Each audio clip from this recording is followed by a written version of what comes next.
In February 2009, Kalispell, Montana, was buried under one of the worst snowstorms in recent memory. Wind gusts reached 40 miles per hour, temperatures plunged below -20, and visibility dropped to almost nothing. People stayed inside, schools closed, roads froze over.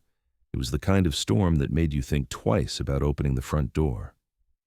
But that afternoon, sometime just after 3 p.m., 34-year-old Rachel Mercer stepped outside her parents' cabin and walked into it. She wasn't dressed for the cold. She wore a lined jacket, winter boots, gloves, but no snow pants, no backup supplies. She told her mother she'd be gone in just a few minutes, said she was heading down to the neighbor's place, half a mile, maybe a 10-minute walk, even through the trees. She didn't ask anyone to come with her. She didn't take her phone. The driveway was already buried in knee-deep snow, and within seconds, the wind had swallowed her figure. That was the last time anyone saw her alive. Rachel had been staying with her parents for 3 weeks. Her daughters, 7 and 9, were inside the cabin when she left. She'd taken some time off work at the pharmacy and come home to clear her head, as her father would later describe it. Things had been tense between her and her husband, Neil. The marriage had unraveled over the past year. There were late-night arguments, accusations of infidelity, whispers about money. According to her sister, Rachel had talked about divorce, about custody, but she hadn't made any final decisions. That afternoon, she'd taken a phone call from Neil in the back bedroom. No one knew what was said, but her mother said she came out looking pale, irritated. Rachel grabbed her gloves and muttered that she needed to talk to someone with a little sense. Then she walked out the door, refusing all offers to drive her. The cabin sat in a secluded area outside Kalispell, off a long private road surrounded by thick pine forest. The nearest neighbor, Harold Brixby, lived down a winding path that cut through the trees and opened onto an old hunting trail. In good weather, it was walkable. In that storm, it became a white tunnel of vanishing lines and disorientation. By 5 p.m., with snow continuing to fall and no word from Rachel, her father suited up and tried to follow her route. He made it about 50 yards before realizing it was hopeless. The wind had erased everything. Trees swayed dangerously. Snow whipped against his goggles. He turned back, heart racing. At 6:40 p.m., her mother called 911. Search and rescue teams were deployed that night, but the storm made it nearly impossible to begin. Plows hadn't cleared the access roads yet. Helicopters were grounded. A few local deputies drove in and coordinated with volunteers. But between the darkness, the blizzard, and the threat of hypothermia, they were forced to wait until morning. Rachel's parents sat up all night, praying. She'd knock on the door. Maybe she'd made it to Brixby's and decided to stay the night. Maybe she got turned around and sheltered somewhere. But morning came, and the phone never rang. Her daughters, still bundled in their pajamas, kept asking if their mom was okay. Her father couldn't answer. By first light, the storm had begun to break. A full-scale search launched across the property and surrounding areas. Foot teams combed the woods. Snowmobiles were brought in. Dogs, drones. They followed every potential trail they could see, but none led anywhere conclusive. It was as if Rachel had walked into the storm and simply disappeared. Her estranged husband, Neil, was contacted immediately.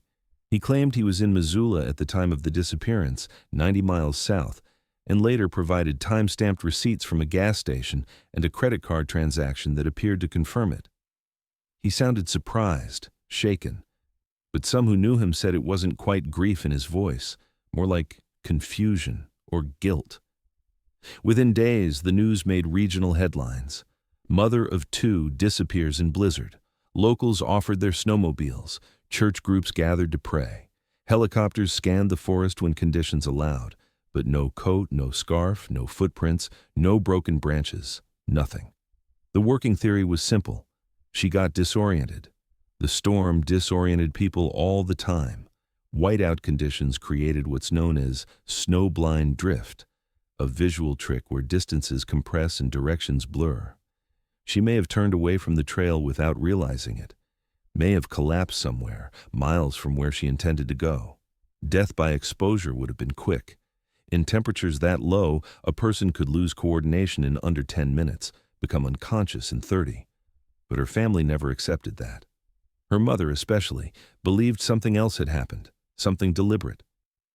She wasn't fragile, she'd tell reporters. She was stubborn. She could survive the cold, but she was also being followed. Someone wanted to shut her up. The police reviewed every possible lead. Nothing stuck. The neighbor said she never arrived. No other cabin showed signs of trespassing.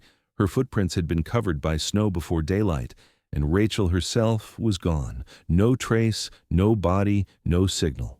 For weeks, searchers continued to sweep the surrounding woods. Hope dwindled, then gave way to ritual. They walked the same trails again and again, not expecting to find her, just needing to prove they hadn't missed something. People don't just vanish, they told themselves. The woods may hide things, but eventually they give them back. 15 years would pass before that finally happened. 2 days after Rachel Mercer vanished, the storm finally broke. Trees still moaned under the weight of ice, and the air carried that unnatural quiet that comes after a blizzard, when even birds stay hidden. By early morning, search teams had mobilized in full, flooding the property with snowmobiles, rescue dogs, and thermal drones. The Mercer family's cabin, once the center of a family retreat, now looked like the launch point of a mystery no one wanted to speak aloud. She'd walked out of that door and into nothing. Deputies began by retracing her likely route.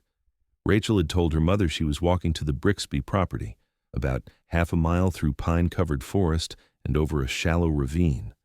A snow-packed footpath curved from the cabin driveway toward the tree line, where visibility dropped off quickly.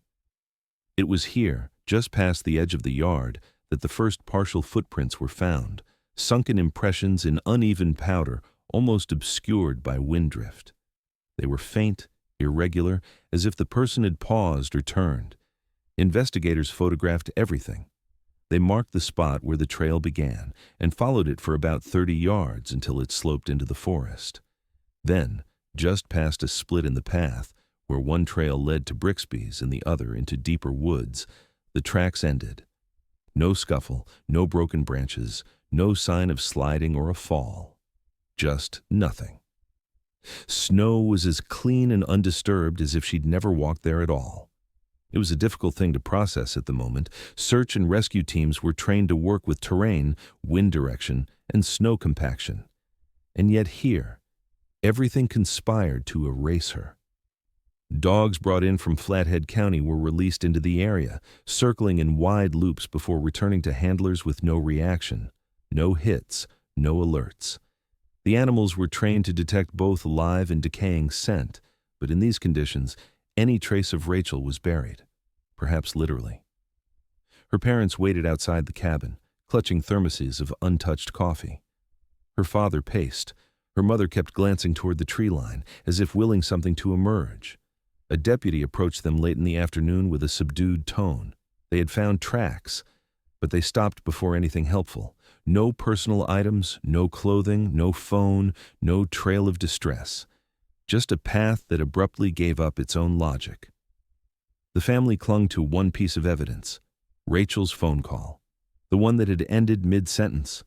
The call had been placed to her friend, Jenica Bell, the same friend she'd confided in about Neil's escalating anger.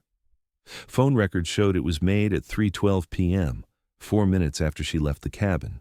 Jenica had answered, heard Rachel say, "I just left the cabin and then silence. The line didn't disconnect. It just went dead. Investigators retrieved tower data and triangulated the location of the final ping. It aligned with the first 100 yards of the trail, roughly matching where the footprints had been found. But they couldn't determine if the call had dropped due to a bad signal, battery loss, or something else. Neil Mercer was recontacted. He doubled down on his timeline, again citing credit card receipts and cell phone logs, placing him in Missoula that afternoon. When asked about the nature of the call, he claimed he hadn't spoken to Rachel that day beyond a brief, unpleasant argument that morning. When asked why Rachel would walk into a storm instead of waiting it out, he shrugged. That's who she was. Impulsive. But those who knew Rachel disagreed. She wasn't the type to walk blindly into danger, especially not with her daughters inside and dinner thawing on the stove. Something about the trail's sudden end, the missing items, and the silent phone call didn't fit with the accident theory. Locals began whispering other ideas. Some believed she'd wandered off trail, disoriented by whiteout conditions. One theory posited snow panic, a condition where sensory deprivation leads to irrational decisions, walking in circles, shedding clothing, curling up in hidden places. Others speculated about wild animals, though no blood, hair, or drag marks were ever found. But the family held to a different belief. She was taken. They pointed to the phone call, to the way her print stopped with such clean finality, to the fact that no belongings had been dropped or scattered. Rachel wasn't careless. She didn't scare easily. If she'd been disoriented, she would have yelled for help. Her voice would have carried. The dogs would have found something. Instead, there was silence. In the coming days, search zones expanded outward. Volunteers combed deeper woods. Old wells and sheds were checked. Ice-covered ponds were scanned with sonar. Rachel's face appeared on flyers, in gas stations and grocery store windows. But no one came forward with sightings. No vehicle had been heard. No tire marks were found. A local trapper told deputies that sometimes in heavy snow, tracks vanish fast. He said, "It's like trying to follow smoke." But even he admitted the abruptness of Rachel's trail felt wrong. "You'd see something," he said. "She didn't just float off the ground. Days turned to weeks, leads dried up, and still her last act remained etched in those vanishing prints, walking into a storm, mid-conversation, with unfinished words on her lips." Investigators mapped the exact location where the trail ended and flagged it for research once the snow melted. But spring would come and go, and when the ground thawed, there was still nothing beneath it. Rachel's daughters stopped asking when she'd come back, and the trail where her footprint stopped became a symbol of everything they couldn't explain. The cabin Rachel had walked away from and the house she was supposed to walk toward stood less than a mile apart. But in the space between them, something irreversible had occurred. Authorities turned their attention to the only person who should have seen her that afternoon, Harold Brixby. He lived alone, just beyond the bend in the trail, in a 2-story home buried beneath years of disrepair and snow. The house had no visible driveway, no porch lights, no signs of regular visitors, just a warped mailbox and a rusted truck that hadn't moved in years. Harold was 64, retired welder.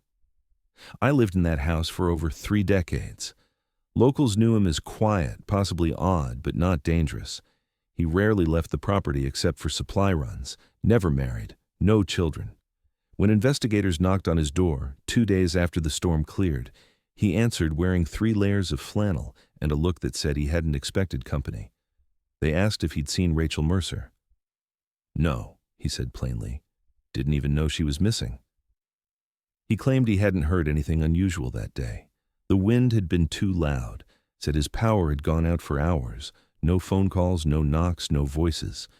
When they asked if anyone had come near the property, anyone walking the trail, yelling for help, any unusual movement, he shook his head. Just the storm. They checked the perimeter. No recent tracks near the front or back of the house, nothing indicating someone had approached. His home was cluttered but undisturbed. No sign of forced entry, no red flags. Still, they asked to look inside. Harold agreed, slowly, reluctantly, but he let them in. The interior was what you'd expect, dark, disorganized, filled with the quiet that accumulates in places people stop visiting. The wood stove still glowed faintly. Canned goods lined the shelves. A hunting rifle leaned near the back door. Nothing stood out. They asked to see the basement and attic. He hesitated only once, at the basement stairs, before unlocking the door and letting them look. Cold concrete, storage bins, old tools, no smell of decay, no signs of recent activity. Just a life lived in seclusion. Still, something didn't sit right with Rachel's family. Her mother insisted Rachel had named Harold's house before leaving, that she had gone there with purpose, to speak with someone neutral, someone outside the spiral of her marriage. Rachel had mentioned Brixby before, if only briefly. Said he was observant and not the type to ask dumb questions. Her parents believed she trusted him, at least enough to walk there in a storm. But Harold held firm. She never showed up. Not on his porch, not on the trail, not in sight. Back at the Mercer cabin, investigators swept the property again. There were no signs of struggle inside or outside the home. Rachel's suitcase was still partially unpacked in the guest room. Her wallet lay untouched on the nightstand. Her toothbrush was damp. Her daughter's jackets were hanging on a rack near the fire. Her phone charger still plugged into the outlet. The only disruption was absence. Neil Mercer arrived in Kalispell 2 days after the disappearance to pick up the girls. He was questioned again, this time in person. He maintained his story. He'd been in Missoula at a hardware expo, staying with an old friend. Phone records, security footage, and gas station receipts all backed him up. The timeline was tight, but not impossible. If he had driven to Kalispell early, intercepted her on the trail, and made it back before 6 p.m.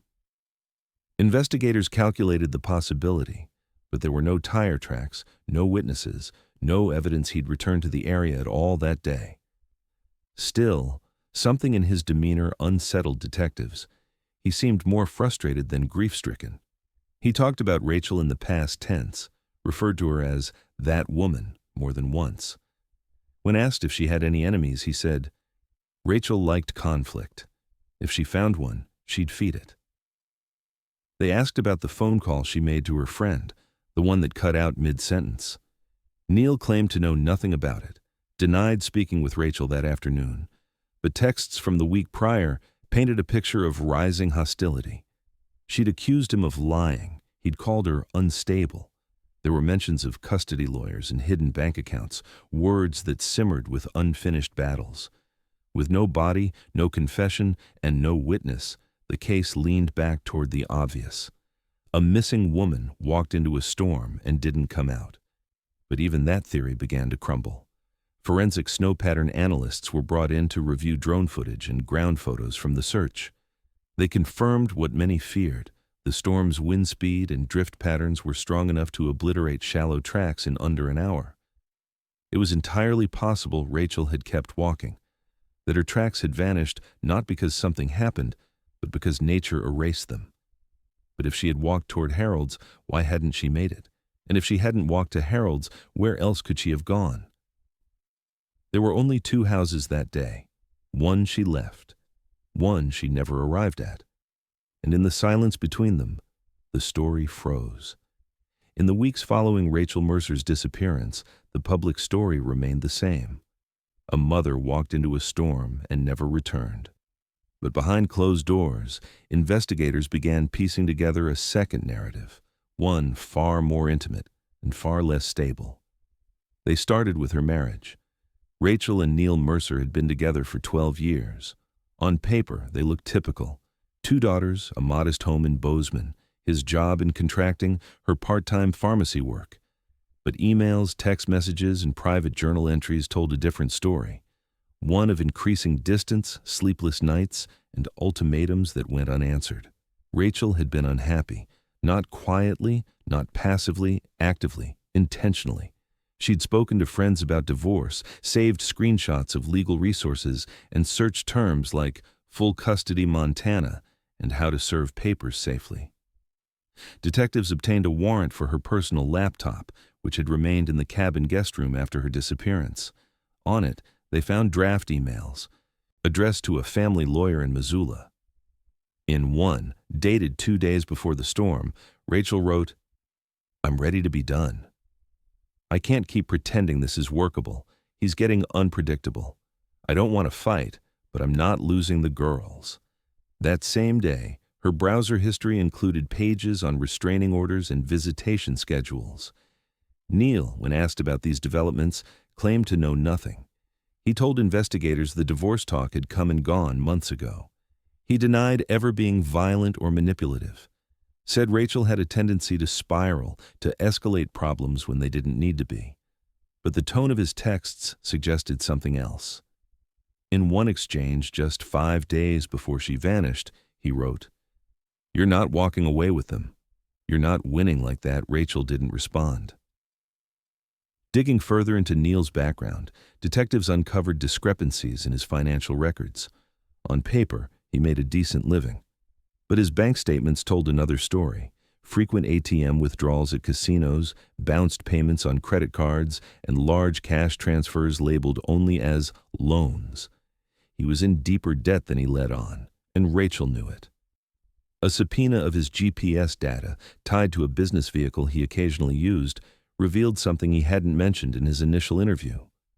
2 days before the blizzard, Neil had driven through Kalispell. He hadn't stopped at the Mercer cabin. The vehicle pinged near a hardware store, then looped around a local bank.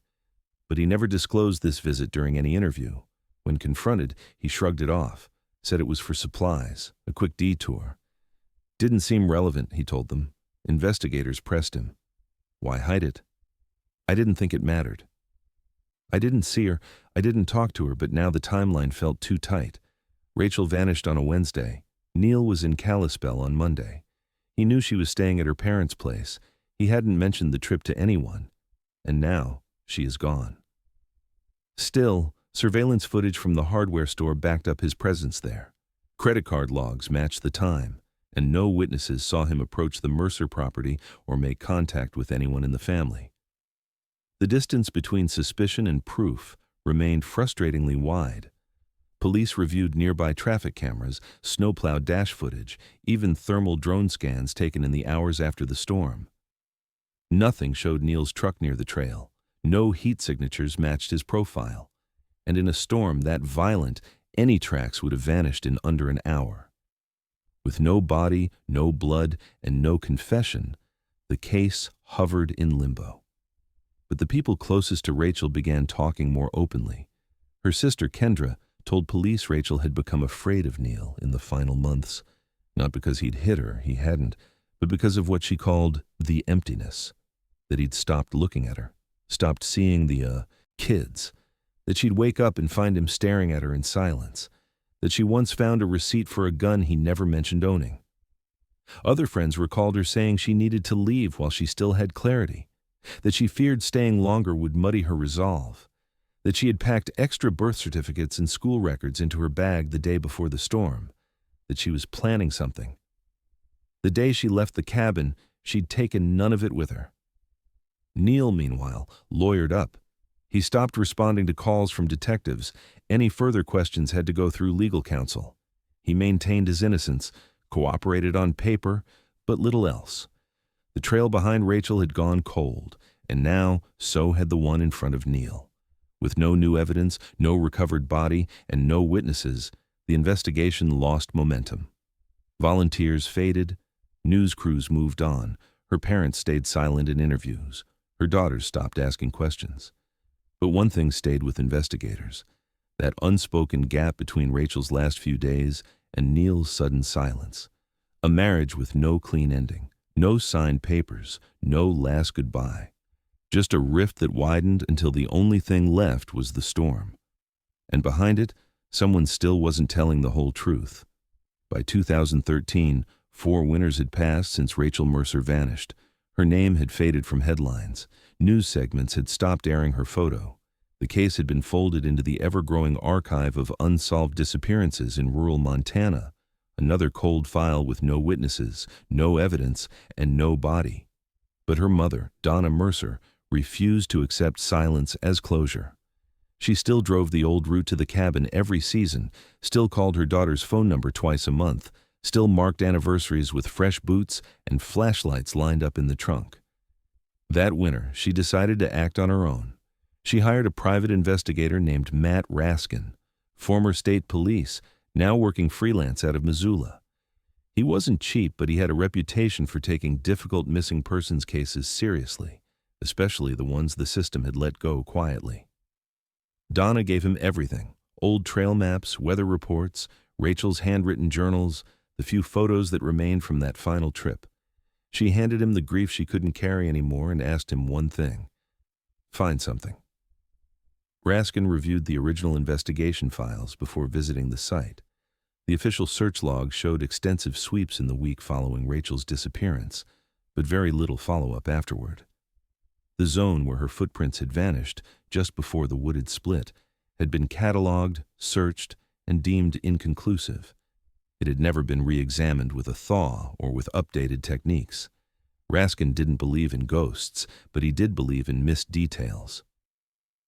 On February 17th, he drove out to the area.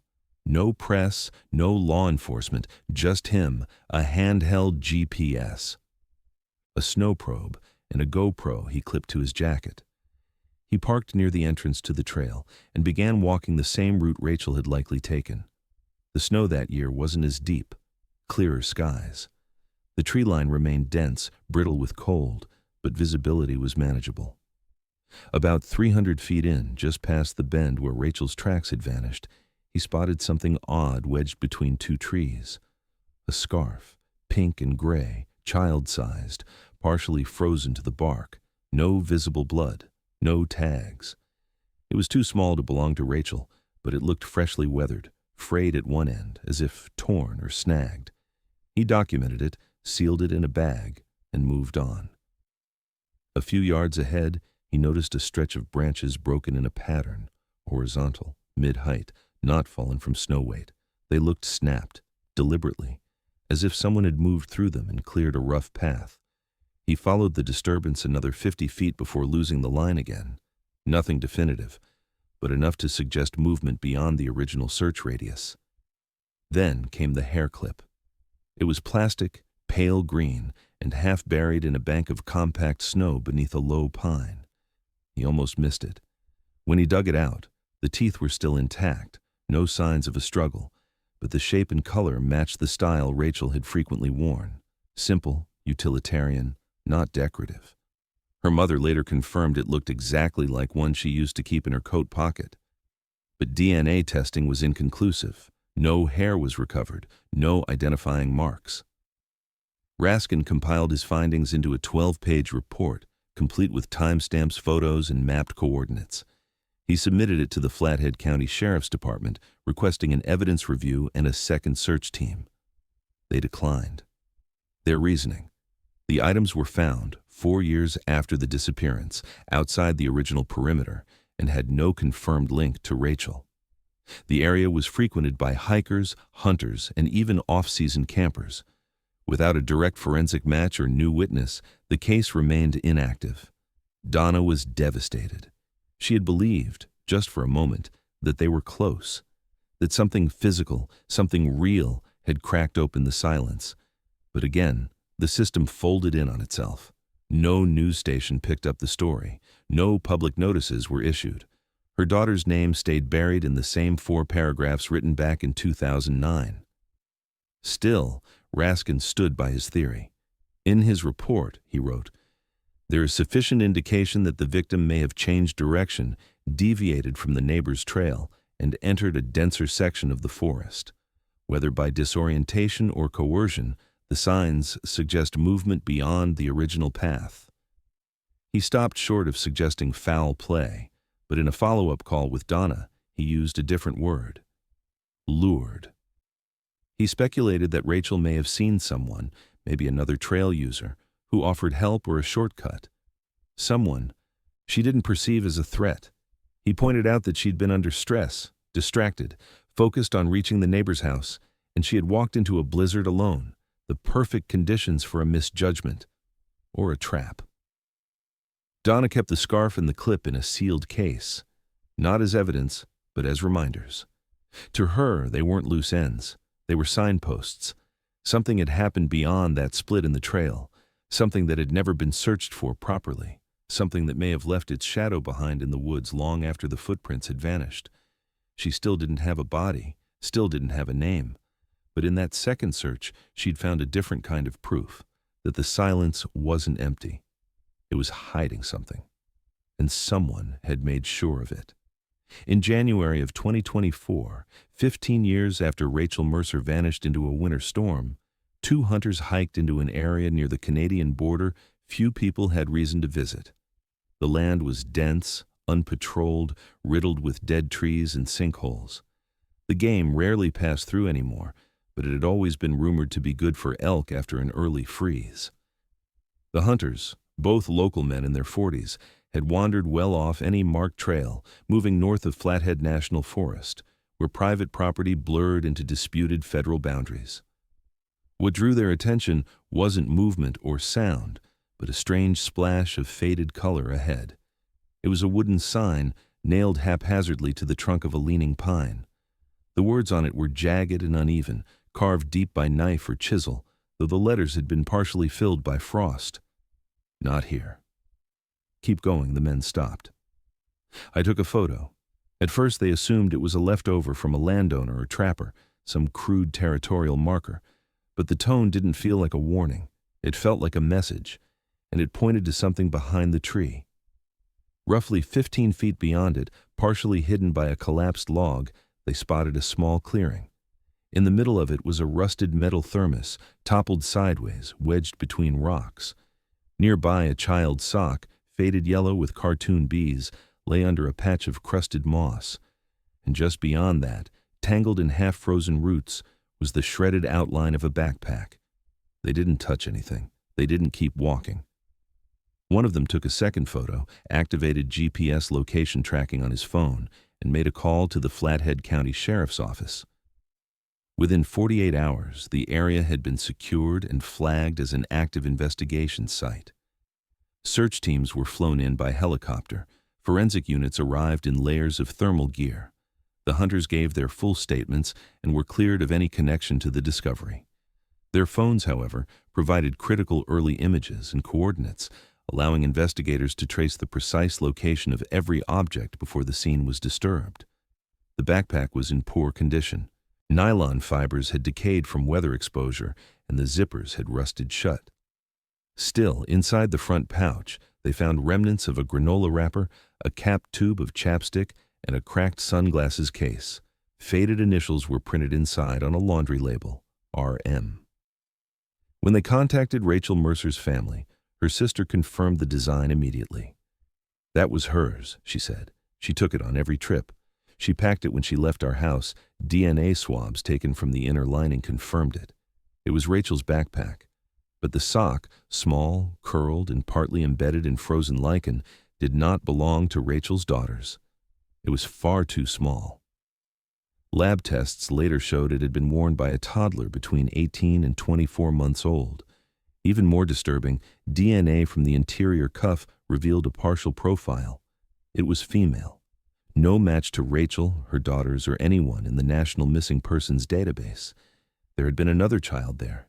Teams searched the perimeter for other belongings. Beneath the frost layer, they uncovered a fragment of plastic doll hair, brittle and sun-bleached. Several animal bones nearby were initially thought to be connected, but later identified as deer remains. No human bones were located, no clothing, no ID, no skull. Just those few objects, a sock, a sign, a pack, and the kind of silence that doesn't go away when you shout.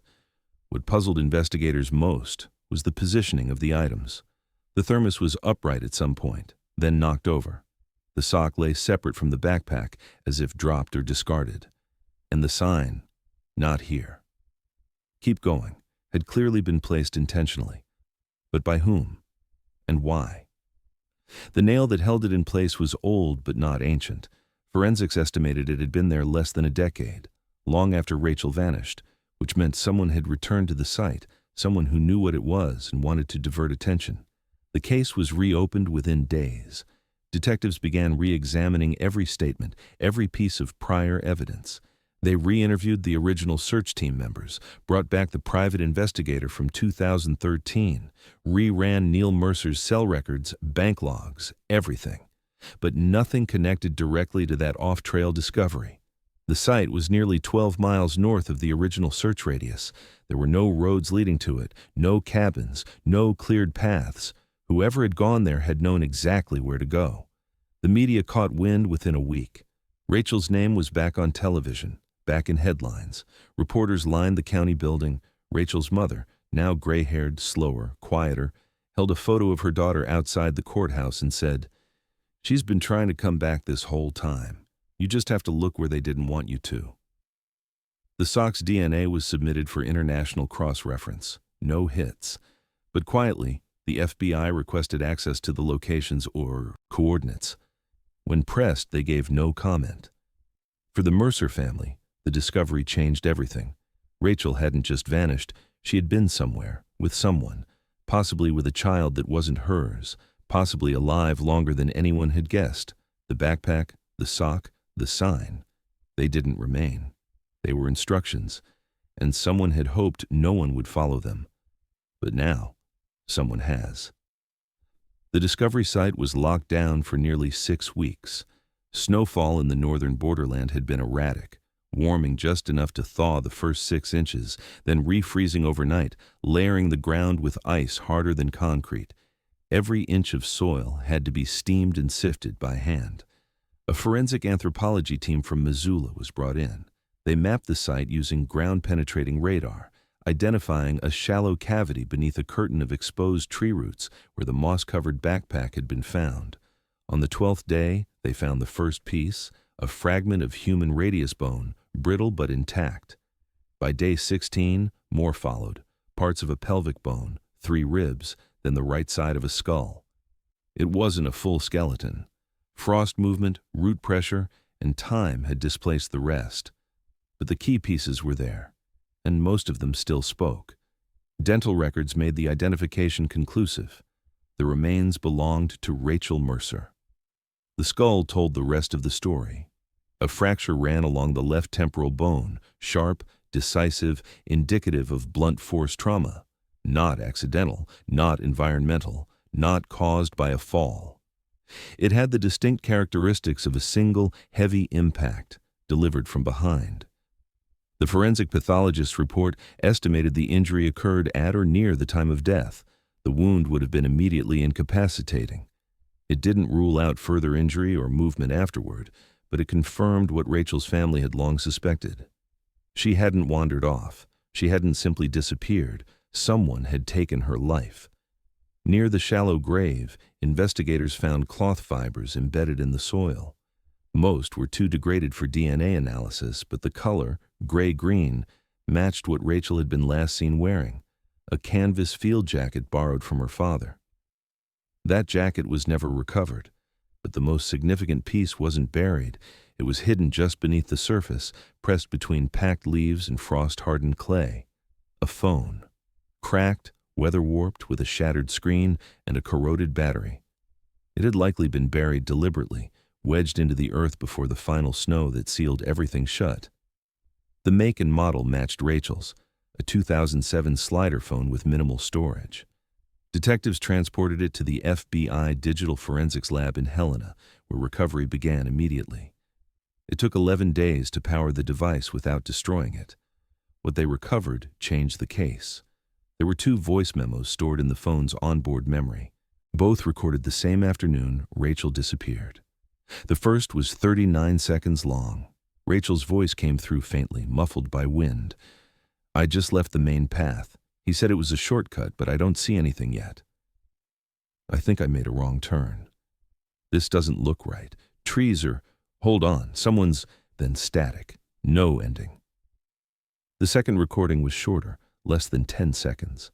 It began with heavy breathing, footsteps crunching through snow, then the unmistakable sound of something striking wood.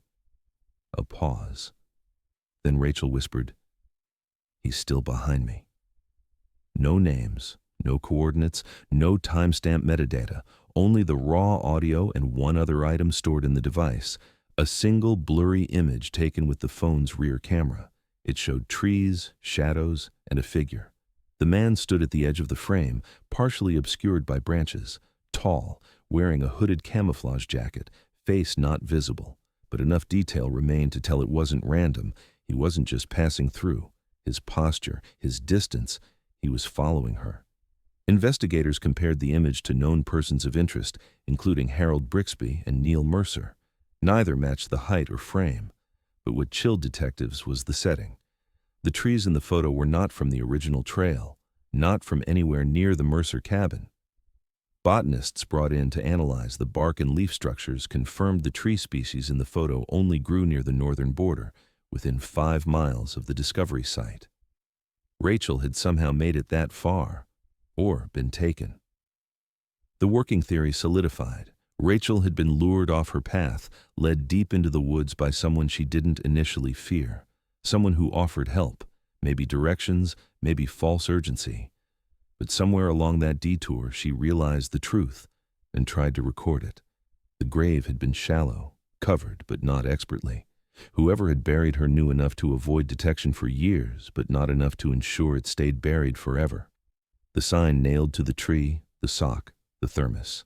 They weren't meant to honor her. They were meant to mislead. A false breadcrumb trail designed to point away from the truth. But the ground, the roots, the bones, none of them forgot. Rachel's family was notified before the news broke. Her mother cried when they told her, not because it was finally over, but because it hadn't been. Rachel had fought, had recorded, had left pieces behind. And now, someone was still out there. After the discovery of Rachel Mercer's remains, investigators began a second round of mapping. Not just the topography of the forest, but the legal ownership that shaped it, the forgotten corners, the unpatrolled acreage, the slivers of land that never made it into search grids. That's when they found it. A 5-acre parcel, technically private property, registered since 1972 to a man named Vernon Clark. The address hadn't changed in decades, but Vernon had died in 2001, and no official transfer had ever been filed. On paper, the land was inert, but physically, it wasn't empty. About a mile from the site where Rachel's backpack had been uncovered, partially concealed by frost-bent trees, a structure stood, dilapidated, boarded at odd angles, tin chimney rusted through, but intact. It wasn't on any of the maps used in the original 2009 search. No trails led to it, no signage marked it, just a rotted shack left to disappear under snowfall. The team entered with masks and gloves. Inside, the air was stale with old pine and mildew. A cot frame leaned against one wall, stained with mold. Cans lined the shelf, expired stew, condensed milk. There was a camping stove, a lantern, torn blankets, and in one corner, a hunting magazine dated 2012. That was the first flag. Vernon Clark had been dead for more than a decade by then. Beneath the cot, they found a pair of torn boots, weathered, duct-taped around the sole, but intact. One of them, when measured, matched the boot print found at the perimeter of Rachel's burial site. Same tread pattern, same wear distribution, same size. Men's 12, narrow. They ran the name Vernon Clark through DMV archives and veteran records, confirming his death and service history. No immediate family was listed, but a search of tax records turned up a probate filing from 2004, unprocessed, incomplete, naming a single son, Marcus Clark. The name was familiar to one of the detectives. He dug deeper. Marcus Clark had a sealed juvenile record and one adult charge, filed in 2010, for stalking a female forest ranger in Ravalli County. The details were unsettling. He'd followed the woman to her trail assignments, left notes near her parked vehicle, and once left a jar of preserved berries labeled "for winter." When arrested, he claimed he was practicing wilderness courtship. He served a short sentence in county jail and was released the following spring. After that, he vanished from all public records. No employment, no utilities, no permanent address. But in reviewing old field reports, a pattern emerged. Dozens of mentions over the past decade of someone squatting in forest shelters, of a man seen living near the borderland, all unofficial. All dismissed at the time as rumors or mistaken sightings. Rangers had occasionally found ash in long-abandoned fire pits, small snares reset, dried animal bones stacked neatly under rocks. Someone had been living in those woods, and they knew how to stay invisible. A composite profile began to form. Marcus Clark, early 40s, former wilderness survival guide, known to prefer isolation. Familiar with animal tracking, deep woods navigation, and off-grid shelter maintenance. His father's land, remote, unregulated, and right in the blind spot of the original search, had likely become his territory. Agents returned to the shack and conducted a forensic sweep. on the windowsill.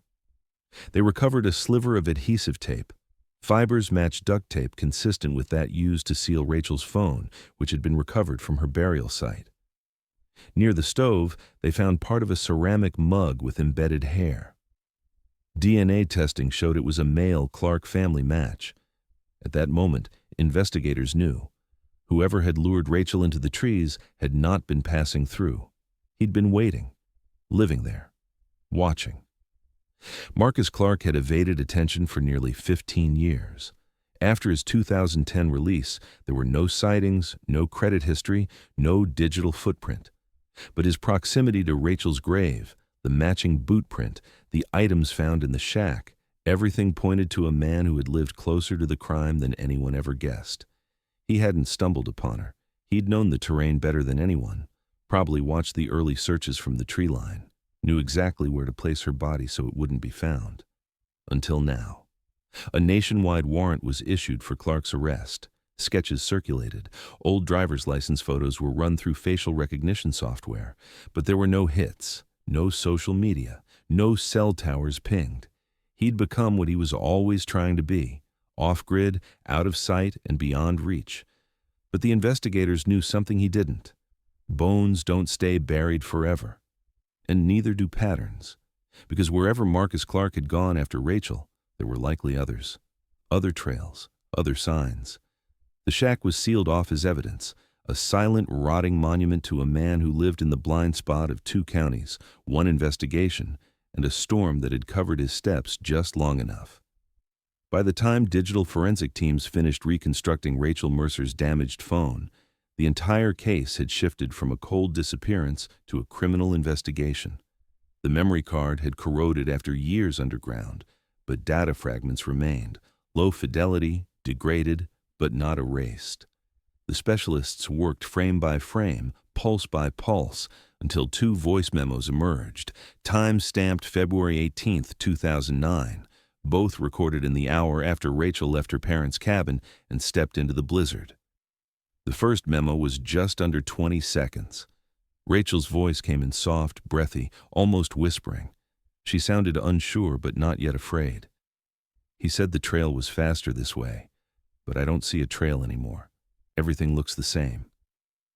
Then silence, then footsteps crunching in snow, then a pause.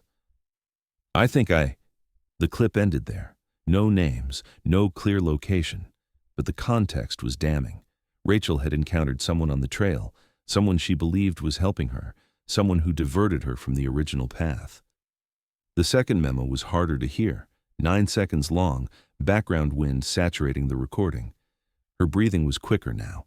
There was a metallic rattle, like a zipper or strap, followed by what experts described as a dull impact, a thud not sharp enough to be a fall, but not subtle either. Then her breath caught audibly. 1 short inhale, a barely audible word, maybe no, then nothing. What mattered was not just what was on the recordings, but when they were captured. Both had timestamps placing them within 45 minutes of Rachel leaving the cabin. Her phone had continued to attempt a signal afterward, pinging a single tower briefly before going dark. Investigators now believe she realized something was wrong almost immediately, that she tried to document it, to leave something behind in case she didn't come back, and that whoever she met led her into the forest intentionally. With Marcus Clark identified as a prime suspect, the recordings became more than eerie fragments. They became a blueprint for reconstructing what had happened to Rachel during those critical hours. Clark had once worked as a wilderness guide, familiar with how to lead someone just far enough off trail to become disoriented. To most people, snow-covered woods look identical, but to someone like Clark, it would have been a map only he could read. Investigators cross-referenced the estimated direction of Rachel's final known location with maps of seasonal game paths and animal trails. A narrow, unofficial route, now overgrown, led from the spot where her footprints vanished to within a quarter mile of the shack where Clark had been living. It was barely detectable, obscured by 15 years of snowfall, regrowth, and silence. But back in 2009, it would have been passable, walkable. especially with someone urging her to keep going. A forensic analysis of Rachel's bones revealed something else: early signs of survival. Microscopic examination of marrow density showed changes consistent with short-term starvation, meaning she had lived for at least 1 to 2 days after her disappearance. There were no broken limbs, no internal fractures, aside from the fatal skull injury. She hadn't been thrown into a ditch or ravine. She had been moved, controlled. Nearby soil samples from her burial site contained elevated levels of human keratin, suggesting decayed tissue or hair once lay above ground before being reburied or shifted. It supported the theory that Rachel's body had been temporarily concealed, perhaps under debris or snow, before being intentionally buried after conditions changed. Inside the trapper's shack, authorities found a heavy metal flashlight hidden behind the stove.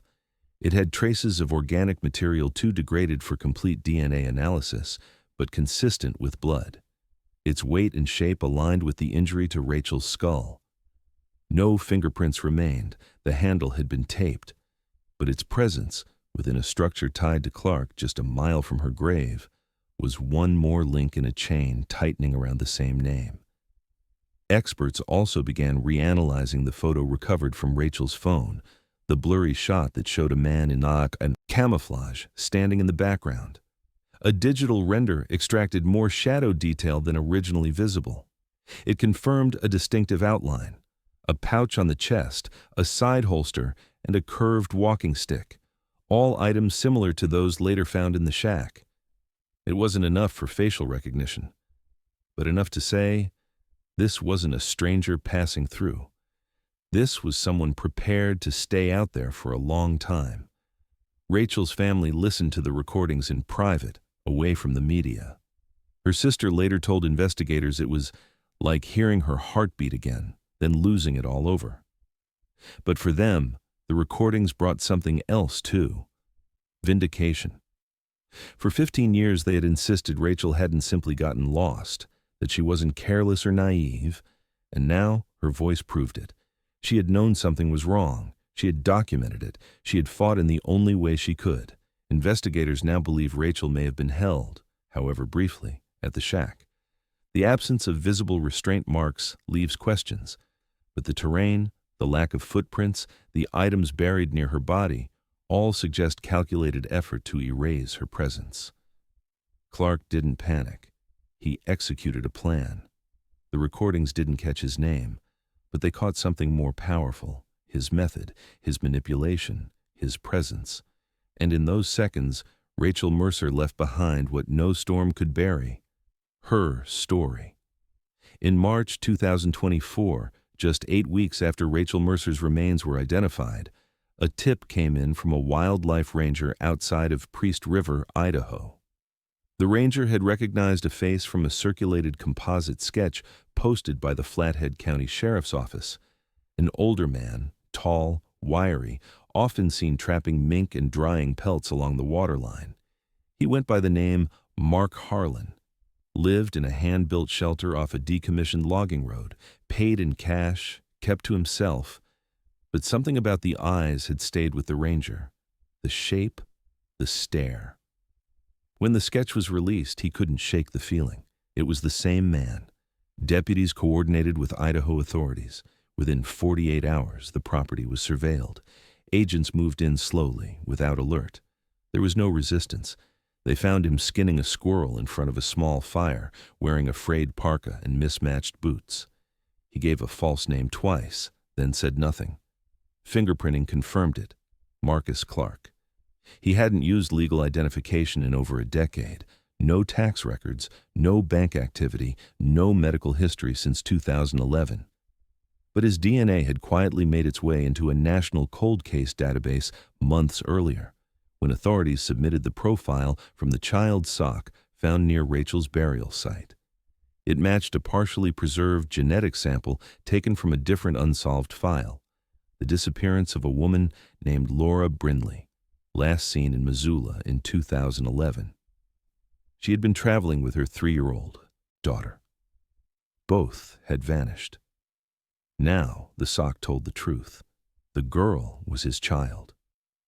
When confronted with the evidence, Rachel's remains, the backpack, the recordings, the grave, Marcus said nothing for a long time. Then, without prompting, he began to speak. Not with panic, not with remorse, but with the calm certainty of a man who believed his version of reality had always been right. He told investigators that he'd created something he called a safe camp. A place, he said, for women who needed out.